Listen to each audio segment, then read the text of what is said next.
नमस्कार, सप्ततारा न्यूजमध्ये आपले स्वागत आहे।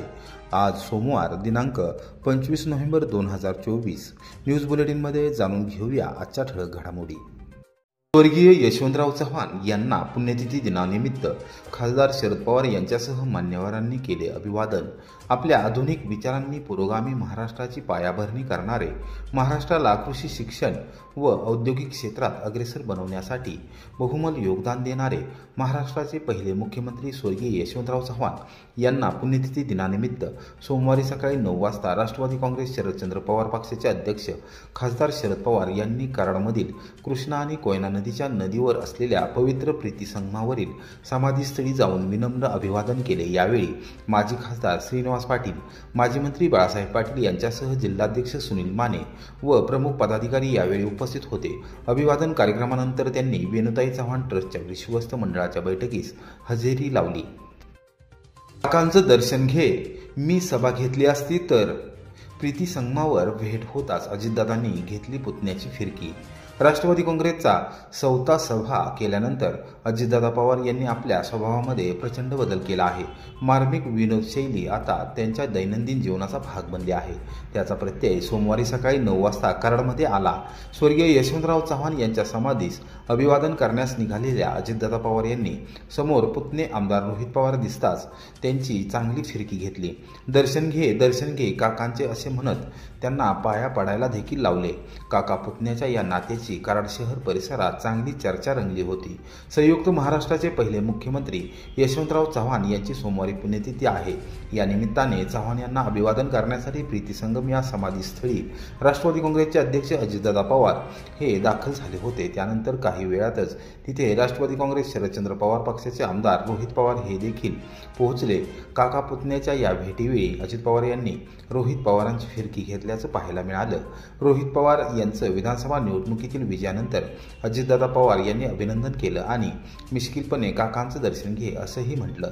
त्यानंतर रोहित यांनीही अजितदादा पवारांच्या पाया पडत आशीर्वाद घेतल्याचं पाहायला मिळालं।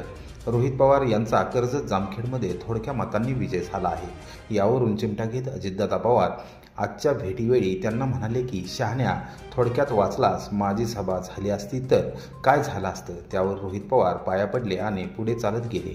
पत्रकारांशी बोलताना आमदार रोहित पवार म्हणाले की शेवटी अजितदादा पवार हे पवार कुटुंबातील घटक आहेत। वडीलधारी मंडळींच्या पाया पडणे चुकीचे नाही।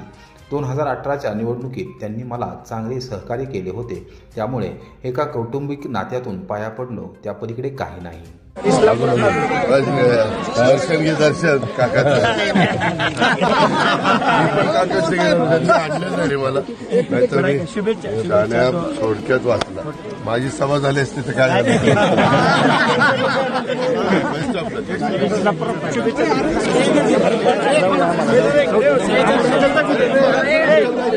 मी माझे ते काका आहेत म्हणून मी पाया पडलो। विचारामध्ये भिन्नता आता तरी आहे।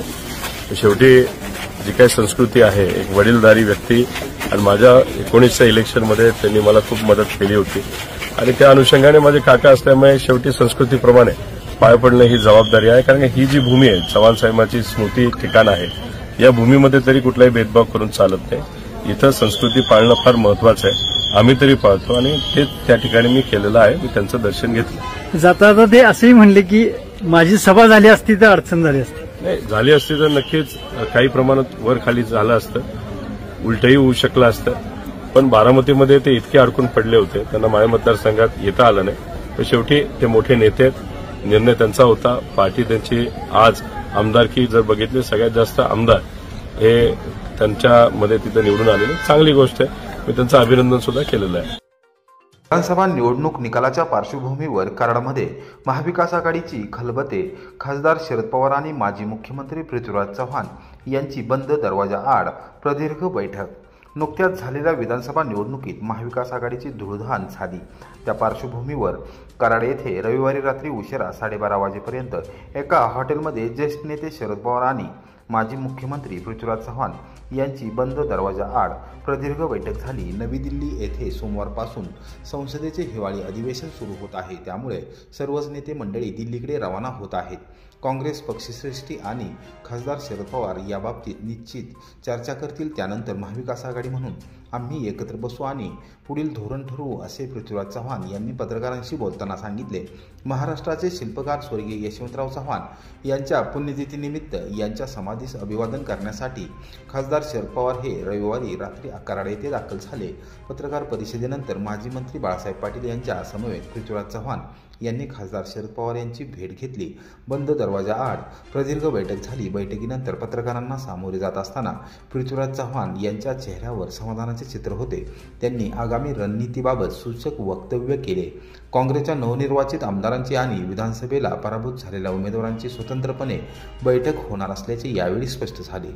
पवार साहेब कराडला आलेले आहेत, त्यांची सदिच्छा भेट घेतली। ही सदिच्छा भेट होती, ते तुमच्याशी सविस्तरपणे पत्रकारांशी बोललेली आहेत, त्यामुळे त्यावर पुन्हा भाष्य करायची काही गरज नाही। या सदिच्छा भेटीमध्ये पुढच्या ज्या काही निवडणुका येणार आहेत त्याच्यामध्ये पुढची रणनीती काय ठरली का? सदिच्छा भेटीमध्ये फार काही आपण राजकीय चर्चा करत नाही, थोडी विश्लेषण झालं, काय काय झालं, कसं वाटलं, प्रत्येकाने आपापली मतं मांडली, काही इतर उमेदवारी जिथं होते त्यामुळे ही थोडी राजकीय चर्चा झाली। पण उद्याची रणनीती ठीक आहे, लगेच आता तात्काळ काही ठरणार नाही। मी आमच्या नेतृत्वाला विनंती केलेली आहे की उद्या पार्लमेंट सुरू होते, 2 दिवसामध्ये काँग्रेस पक्षाच्या सर्व उमेदवारांची एक बैठक घ्या आणि निवडून आलेल्या आमदारांची वेगळी बैठक होईल।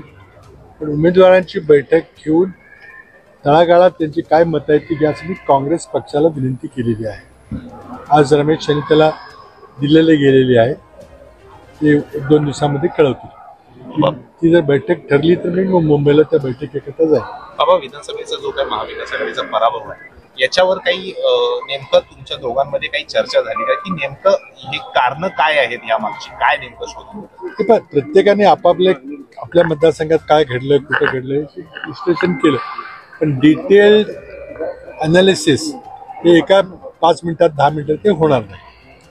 आमचा पक्षही त्यामध्ये काय करायचं, कसं करायचं याबद्दल विचार करतोय। शिवसेनाही करते आणि राष्ट्रवादी काँग्रेसही करते।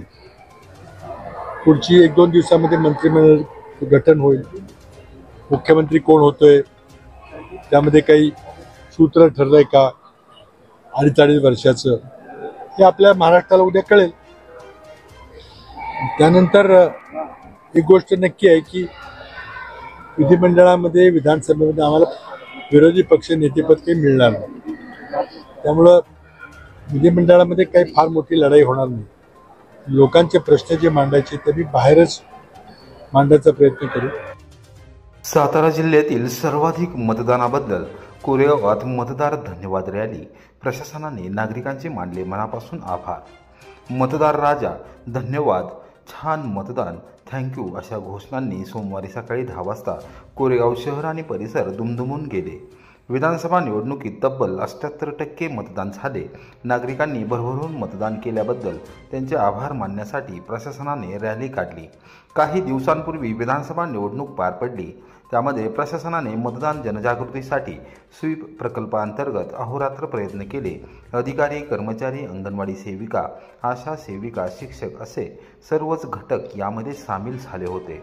मतदारांनी देखील मतदानाचा टक्का वाढवून प्रशासनाला प्रतिसाद दिला। कोरेगावमध्ये सुमारे तब्बल 78% मतदान झाले। त्यानिमित्त मतदारांचे आभार मानणारी अनोखी रॅली कोरेगाव शहरातून काढण्यात आली। यावेळी पथक प्रमुख यशेंद्र क्षीरसागर, फिनिक्स शाळेचे विद्यार्थी आणि शिक्षक यावेळी उपस्थित होते। शिक्षक आणि विद्यार्थ्यांनी या अनोख्या रॅलीमध्ये उत्स्फूर्त सहभाग घेतला। केवळ मतदान करा म्हणून नागरिकांमध्ये जाणे योग्य नाही, तर मतदान केल्यानंतर प्रतिसाद दिल्यानंतर मतदार राजाचे धन्यवाद मानले हे आपले कर्तव्य आहे। या भावनेतून ही अनोखी रॅली काढण्यात आली। नागरिकांनी देखील याबद्दल अप्रूप वाटले। नागरिकांनी देखील धन्यवाद मानत प्रशासनाचे कौतुक केले।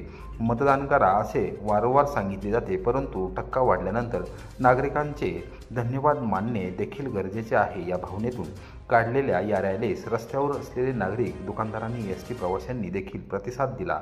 प्रशासनाने नागरिकांचे धन्यवाद मानले. याचे नागरिकांनी कौतुक केले. कोरेगाव मतदारसंघात जागृती पथकाद्वारे स्पर्धा रॅली, व्याख्याने, पथनाट्ये आदी मार्गांतून मतदान जागृती करण्यात आली. भावी मतदार असलेल्या विद्यार्थ्यांनी यामध्ये महत्त्वाची भूमिका बजावली. मतदानाच्या आव्हानाला गेले 1 ते 1.5 महिना नागरिकांनीही साथ दिली होती आणि त्याचे प्रत्यंतर प्रत्यक्ष मतदानातून दिसून आले. भरभरून मतदान केल्यानंतर नागरिकांचे आभार मानण्यासाठी प्रशासनाने ही रॅली आयोजित केली आणि नागरिकांना असाच लोकशाही आणि मतदानाला प्रतिसाद द्यावा असे आवाहन देखील केले.